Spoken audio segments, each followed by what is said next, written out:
Hello दोस्तों। तो कैसे हैं आप लोग। आशा करता हूँ बढ़िया होंगे, मस्त होंगे, जबरदस्त होंगे। तो मैं आप सभी का स्वागत करता हूँ आपके अपने YouTube चैनल रेम्बो बाबा कंपटीशन में। हम पढ़ रहे थे, क्या पढ़ रहे थे कि हम पढ़ रहे हैं मूल विधि। किसके लिए? यूपीएसआई 2025 के लिए हम पढ़ रहे हैं मूल विधि। और मूल विधि में हम पढ़ रहे हैं मोटर यान अधिनियम 1988। इसमें यहाँ तक हम छोटी टैक्सी तक हम पढ़ चुके थे परिभाषा। कहाँ तक? हम छोटी टैक्सी तक हम पढ़ चुके थे, या इसी को क्या कहते हैं, और दूसरा उसका जो नाम था मोटर कैब था। तो यहाँ तक हम क्या कर चुके थे? पढ़ चुके थे। इससे आगे क्या करना है हमको? पढ़ना है। चलिए हम बिना किसी देरी के हम इसको स्टार्ट करते हैं, ठीक है। चलिए आगे देखते हैं। नेक्स्ट अभी परिभाषा ही चल रही है, बहुत सारी परिभाषाएं हैं। तो धारा 226 धारा 226 में किसकी परिभाषा है? तो मोटर कार की परिभाषा है। किसकी? मोटर कार की परिभाषा। मोटर कार की परिभाषा है। किसकी? मोटर कार की परिभाषा है। किसकी परिभाषा दी गई? 226 में है मोटर कार की परिभाषा। 227 में किसकी? मोटरसाइकिल की परिभाषा है। धारा 227 में किसकी परिभाषा है? तो कहेंगे मोटरसाइकिल की परिभाषा है। ठीक है, किसकी परिभाषा है? तो कहेंगे धारा 227 में मोटरसाइकिल सॉरी दोस्तों, मोटरसाइकिल की परिभाषा है। ठीक है, अब देखते हैं आगे। धारा 229 धारा 229 में जो ओमनी बस या ओमनी कैब की हम परिभाषा पढ़ रहे थे, तो ओमनी कैब सुन रहे थे, तो उसी की परिभाषा है। इसकी ओमनी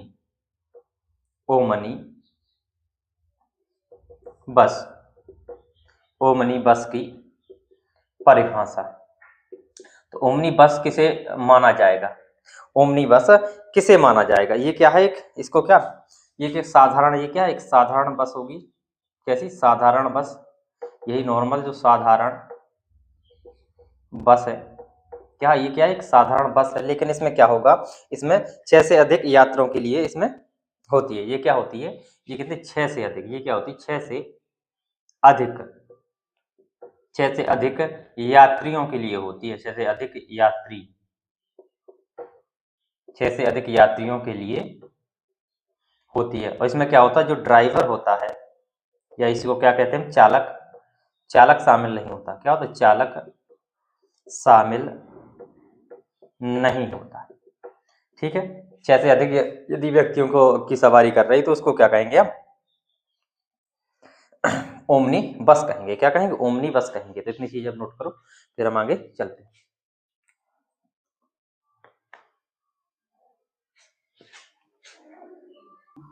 तो चलिए आगे चलते हैं, आगे परिभाषा देखते हैं। नेक्स्ट धारा की ओर बढ़ते हैं।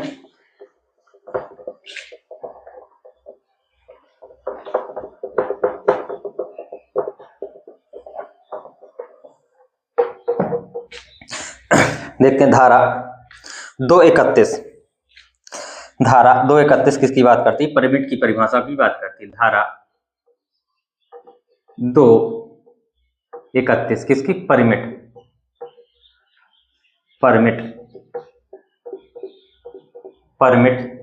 की परिभाषा।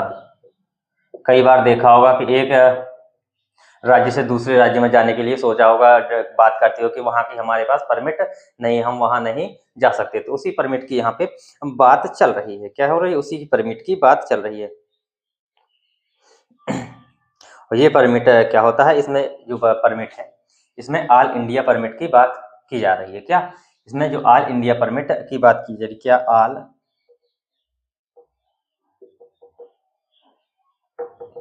परमिट,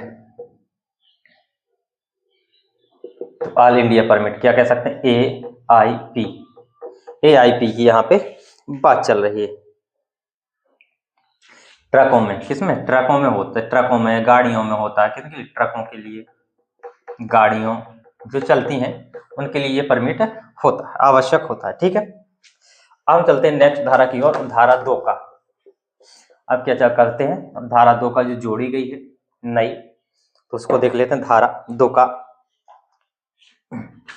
धारा 2 का अभी एक था, अब क्या होगा, धारा 2 का, ये जोड़ी गई है, ठीक है।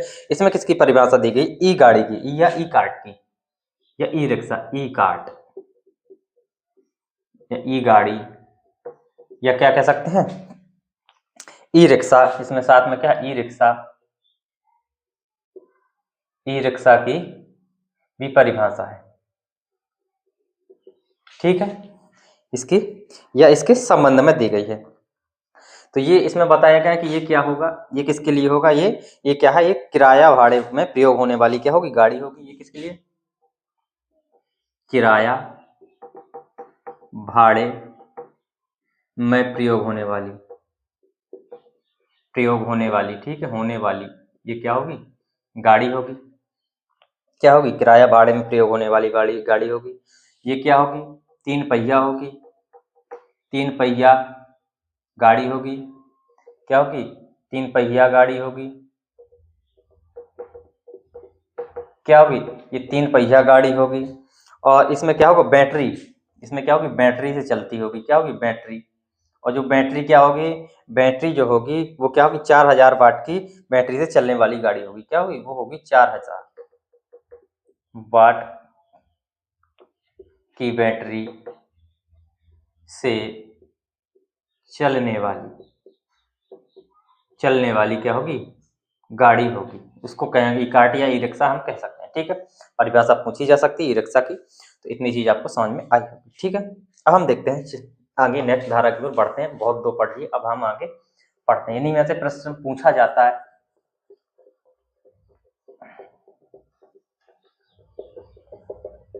मैं कई बार कह चुका हूँ लेकिन प्रश्न नहीं लेके आ पा रहा हूँ। चलिए कोशिश करूंगा कि मैं अब हर क्लास के आगे पहले 2 ठो प्रश्न तो कम से कम लेके आऊं, ठीक है। चलिए नेक्स्ट धारा की इंपॉर्टेंट है, धारा 3। धारा 3 में किसकी परिभाषा है, धारा 3 में है चालक अनुज्ञप्ति या चालन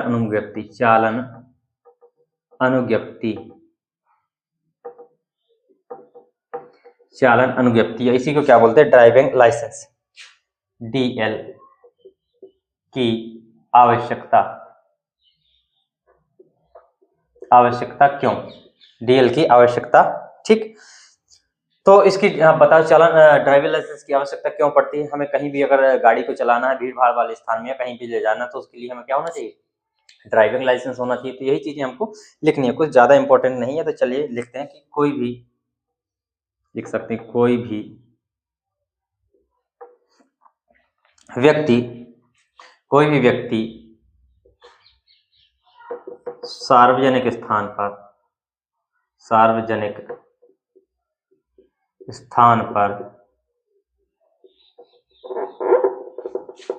कोई भी व्यक्ति सार्वजनिक स्थान पर बिना डीएल के कोई भी वाहन नहीं क्या कर पाएगा, चलाएगा, या चला पाएगा, नहीं चलाएगा, तो फिर उसके लिए क्या होगा, दंड होगा। क्या होगा, दंड होगा। अब यदि क्या करता है, इसका कोई उल्लंघन करता है, क्या करता है, यदि कोई क्या करता है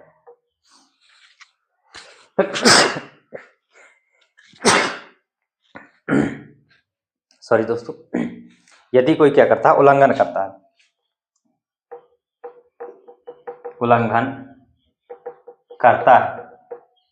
क्या करता है, यदि कोई इसका उल्लंघन करता है तो उसके लिए क्या होगा, फिर दंड होगा। क्या होगा, दंड होगा। तो दंड में क्या होगा, कारावास, जुर्माना, क्या होगा, कारावास होगा, जुर्माना होगा। तो क्या होगा इसमें, कितना, 3 माह का क्या होगा, कारावास होगा। जुर्माना कितना होगा, या 500 रुपए का कितना जुर्माना होगा, या क्या होगा, दोनों होंगे, या क्या हो सकता है, दोनों भी हो सकते हैं। क्या हो सकते हैं, दोनों से भी दंडित किया जा सकता है। इतनी चीज आपको नोट करनी है। और ये चीज किस में दी गई है, ये धारा बता दिया हूँ, ये धारा किस में है, ये धारा दी गई है 181 में। ये किसमें 181 हमारी धारा दी गई है। इसमें धारा 181 में किसमें धारा 3 और 4 का क्या दंड दिया गया है। धारा 3 और धारा 4 के लिए दंड है, तो धारा 4 पढ़ेंगे उसके लिए भी सेम दंड है, यही दंड दिया गया है। ठीक है, तो धारा 4 को देखते हैं। धारा 4 में किसकी परिभाषा है, धारा 4 में क्या है,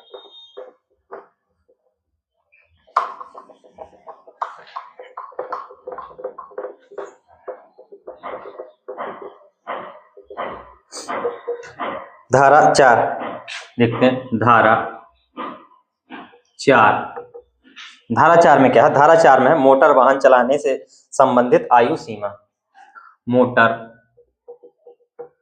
वाहन चलाने से संबंधित आयु सीमा।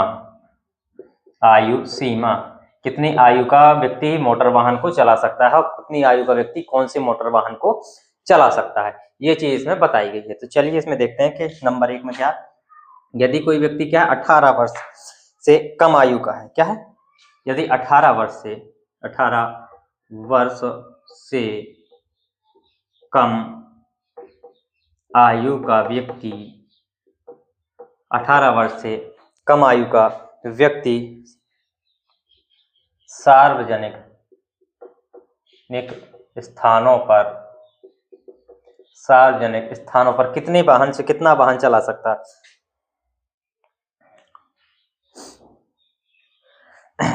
सार्वजनिक स्थानों पर क्या करेगा वो, कितना 50 सीसी से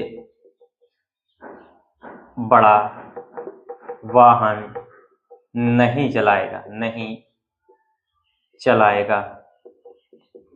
ठीक है, नहीं चलाएगा, कितनी 50 सीसी से अधिक का वाहन नहीं चला पाएगा। अधिकतम कितना 50 सीसी तक चला सकता है। ठीक है, कितने 18 वर्ष से। यदि क्या है 16 साल की आयु पूरी कर चुका है और क्या 18 से क्या है कम है, क्या यदि कोई क्या कर 16 वर्ष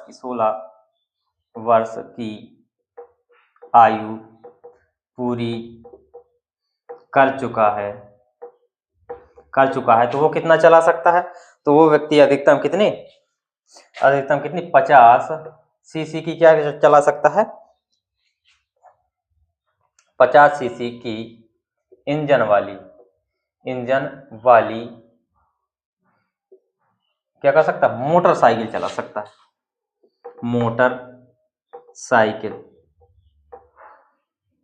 मोटरसाइकिल क्या कर सकता है, चला सकता है। ठीक है, इसके अलावा कुछ नहीं चला सकता। इसके अलावा यदि चलाता है तो फिर वही दंड है। फिर वही क्या दंड है, फिर धारा देखते हैं। धारा 4 का दंड, धारा 4 का दंड किसमें है, 181 में है। किसमें 181 में, तो वही कारावास 3 माह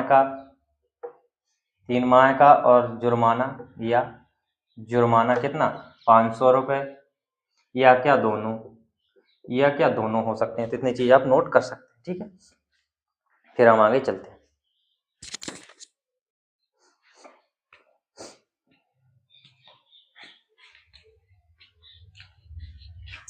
चलिए नेक्स्ट धारा की ओर चलते हैं।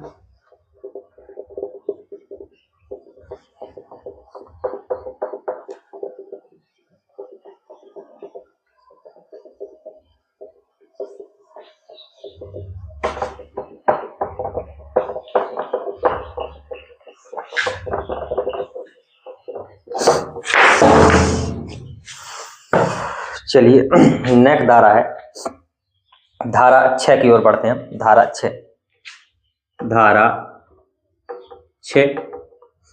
क्या कहती है, डीएल रखने की शर्तें। यदि कोई डीएल ड्राइविंग लाइसेंस रखता है तो उसकी शर्त क्या, डीएल रखने की शर्त है। पहली शर्त तो क्या होगी, यही होगी कि डीएल भैया किसी को नहीं दिया जा सकता, अपना ड्राइविंग लाइसेंस किसी को नहीं देना चाहिए। यदि देता है तो वो व्यक्ति भी फंसेगा जो ले रहा है, और जो जिसने दिया है वो भी फंसेगा। ठीक है, तो यही चीज है।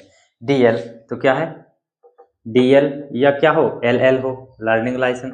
डीएल या एलएल होल्डर या रखने वाला होल्डर क्या रखने वाला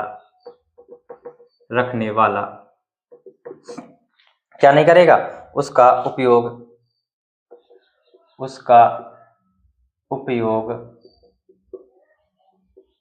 करने के लिए किसी अन्य व्यक्ति को नहीं देगा, किसी अन्य व्यक्ति को नहीं देगा। ठीक है, ये उसकी क्या है, शर्त है। डीएल यदि रखने की शर्त क्या है, ये डीएल रखने की शर्त है। ठीक है, चलिए अब चलते हैं आगे नेक्स्ट धारा की ओर। इंपॉर्टेंट है, धारा 10 की ओर चलते हैं, हो जाएगा इसी में। धारा 10 इंपॉर्टेंट है। धारा 10 में क्या है, धारा 10 क्या कहती है कि धारा 10 कहती है ड्राइविंग लाइसेंस का प्रारूप तथा विषय वस्तु बताती है। धारा 10 क्या बताती है, डीएल का फॉर्म या क्या प्रारूप तथा क्या विषय वस्तु, तथा किसके बारे में, विषय वस्तु के बारे में बताती है। विषय वस्तु की चर्चा करती है। कौन करती है, वो करती है धारा 10। ठीक है, अब चलते धारा 13 की ओर। धारा 13 क्या कहती है, धारा 13 कहती है डीएल हो या एलएल हो, वो कहां पर, संपूर्ण भारत पर मान्य होगा। इसका विस्तार बताती है। तो अगर कोई आपको कहता है कि ये आपका यूपी का बना है, एमपी में पहुंच गया, एमपी में ये मान्य नहीं होगा, तो कहीं भी आप चले जाइए पूरे इंडिया में, अगर डीएल या एलएल है पूरी इंडिया में आपका मान्य होगा। ठीक है, तो इससे किसी से डरना नहीं है। तो डीएल जो एलएल होता है वो सभी जगह मान्य होता है। डीएल या एलएल क्या बताती है, बता देना। धारा 13 क्या होता है, संपूर्ण भारत पर क्या होगा, मान्य। ये संपूर्ण भारत में क्या होता है, मान्य होता है। संपूर्ण भारत में मान्य है। ठीक है, या मान्य होगा। ठीक है, या प्रभावी होगा। ठीक है, तो ये क्या है, इसमें प्रभावशीलता बताई गई है। इसमें क्या, किसकी, ड्राइविंग लाइसेंस की, कहाँ कहाँ मान्य होगा। ठीक है, ये चीज आपको समझनी है। तो यदि कोई भी कहता है, क्या कहता है कि डीएल यहाँ पर क्या होता है, मान्य नहीं है हमारे यहाँ, तुम्हारा यूपी का है, हम एमपी में है, राजस्थान में, हरियाणा में, कहीं पे भी है, दिल्ली में है, तो कहना डीएल होता है जो क्या होता है, जो धारा 13 मोटर वाहन एक्ट की 1988 की धारा 13 क्या बताती है कि ये क्या संपूर्ण भारत पर क्या है, कार्यरत है। ठीक है, तो ये संपूर्ण भारत पर लागू होगा। ठीक है, इतनी चीज आपको ध्यान रखना।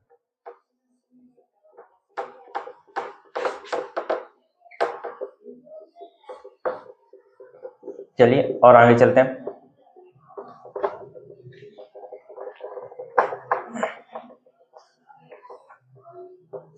नेक्स्ट धारा की ओर चलते हैं, धारा 14 की ओर। धारा 14 में क्या है, धारा 14 में है कि लाइसेंस का टाइम पीरियड, जो समय अवधि है वो कितनी होगी। लाइसेंस की समय अवधि किस लाइसेंस की कितनी होगी, कि यदि क्या कोई क्या करता है, लर्निंग लाइसेंस लेता है, एलएल लेता है, क्या लर्निंग लाइसेंस कितने के लिए, 6 माह के लिए होता है। तो उसकी वैधता कितनी होती है, 6 माह तक होती है। क्या होती है, 6 माह तक होती है। यदि कोई क्या परिवहन के लिए लेता है, क्या यदि कोई परिवहन के लिए परिवहन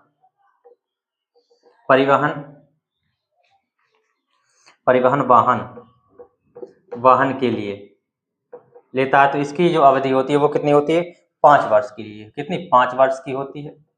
इसके बाद उसे रिन्यू करवाना पड़ेगा। ठीक है, अब यदि क्या करता है, खतरनाक कार्य के लिए कोई लेता है, कैसे, खतरनाक कार्यों के लिए, या खतरनाक कार्यों में जो लगे परिवहन है, खतरनाक कार्यों में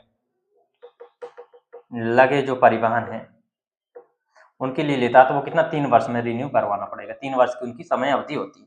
ठीक है, 3 वर्ष की क्या होती है, उनकी समय अवधि होती है। 3 वर्ष में वो क्या, उसका लाइसेंस समाप्त हो जाएगा। ठीक है, अब इसके बाद बताती है धारा 15 क्या, धारा 15 बताती है कि अब समाप्त हो गया तो उसको क्या कराना पड़ेगा, रिन्यू कराना पड़ेगा।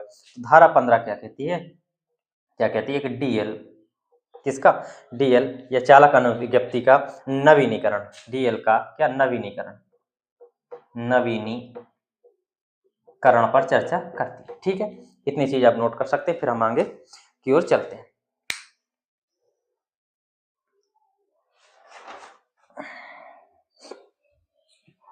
ठीक है, इतनी चीज आपको समझ में आई होगी। कुछ समझने में ज्यादा उसमें दिमाग नहीं लगाना है, क्योंकि हमारा सिलेबस बहुत पीछे लग रहा है। ठीक है, तो हम खींचने की कोशिश करेंगे सिलेबस को। अब देखते हैं धारा 16। धारा 16 में क्या है कि यदि रोग या आसक्त व्यक्ति है, उस स्थिति में उसका ड्राइविंग लाइसेंस को क्या रद्द भी किया जा सकता है। यदि कोई व्यक्ति रोगी है तो वो चला रहा है तो उसका लाइसेंस भी क्या रद्द किया जा, या आसक्त है किसी चीज में, तो क्या रोग या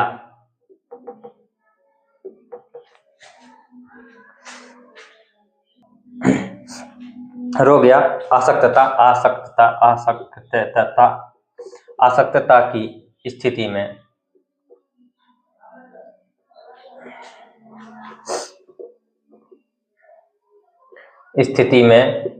किसका, जो डीएल है उसका रद्दीकरण, डीएल का रद्दीकरण, उसको समाप्त कर देना। ठीक है, इतनी चीजें, ये चीजें। अब देखते हैं नेक्स्ट धारा 19 की ओर चलते हैं। डीएल धारा 19 में क्या है, धारा 19 में डीएल के रद्दीकरण की और अन्य शर्तें क्या है, और अन्य शर्तों पर भी क्या है रद्दीकरण रद्द किया जा सकता है। तो धारा 19 में डीएल रद्द करने की शर्तें, डीएल रद्द करने की शर्तें, डीएल रद्द करने की अन्य शर्तें क्या है।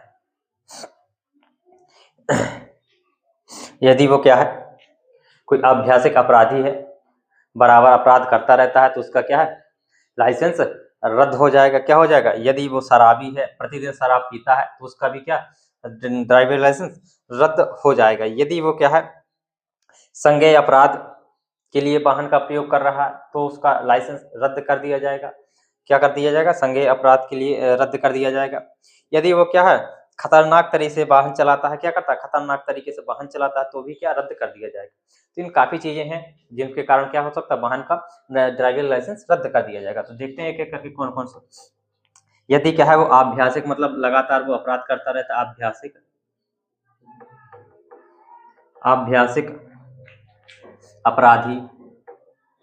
अपराधी या क्या शराबी, कैसा शराबी, कैसा हो, प्रतिदिन शराब क्या हो, तो शराब पीता हो, तो उसका ड्राइविंग लाइसेंस रद्द किया जा सकता है। या वो संज्ञेय अपराध या अपराधों में क्या करता हो, वाहन का प्रयोग करता हो, वाहन का प्रयोग करता हो, या क्या करता हो, वो क्या खतरनाक तरीके से वाहन चलाता हो, खतरनाक तरीके से वाहन चलाता हो, क्या करता हो, खतरनाक तरीके से वाहन चलाता हो, या क्या करता हो, गलत तरीके से ड्राइविंग लाइसेंस प्राप्त कर लिया हो, क्या फर्जी प्राप्त कर लिया हो, गलत तरीके से क्या कर लिया, डीएल प्राप्त कर लिया हो। ठीक है, डीएल प्राप्त कर लिया हो। या क्या हो, उसकी आयु क्या हो, 18 साल से कम की हो, क्या 18 साल से कम आयु का व्यक्ति क्या करता है, डीएल प्राप्त कर लेता है, तो उसका व्यक्ति डीएल 18 साल से कम आयु के व्यक्ति का डीएल रद्द, ठीक है, रद्द हो सकता है। ठीक है, यदि क्या है, उसके क्या है, यदि उसके क्या है, जो माता पिता हैं, तो क्या माता पिता, या कह सकते हैं क्या, पेरेंट्स, PARENTS, पेरेंट्स क्या है, अनुमति नहीं देते हैं, क्या पेरेंट की क्या सहमति नहीं है, सहमति नहीं है, ठीक है, तो उसको रद्द कर देंगे। तो डीएल रद्द करने की शर्त क्या, अभ्यासिक अपराधी शराबी प्रतिदिन हो, संज्ञेय अपराध या अब मैं वाहन का प्रयोग करता हो, खतरनाक तरीके से वाहन चलाता हो, गलत तरीके से प्राप्त कर लिया हो ड्राइविंग लाइसेंस, ठीक है, 18 साल से कम आयु का व्यक्ति हो और माता पिता की सर्वसहमति नहीं हो तो उसको रद्द किया जा सकता है। तो चलिए इतनी चीजें हमने आज देखी, बाकी की चीजों को हम क्या करेंगे नेक्स्ट क्लास में देखेंगे। थैंक यू दोस्तों, अब कोशिश करेंगे थोड़ी क्लास बड़ी करें, ठीक है, कल से। थैंक यू दोस्तों।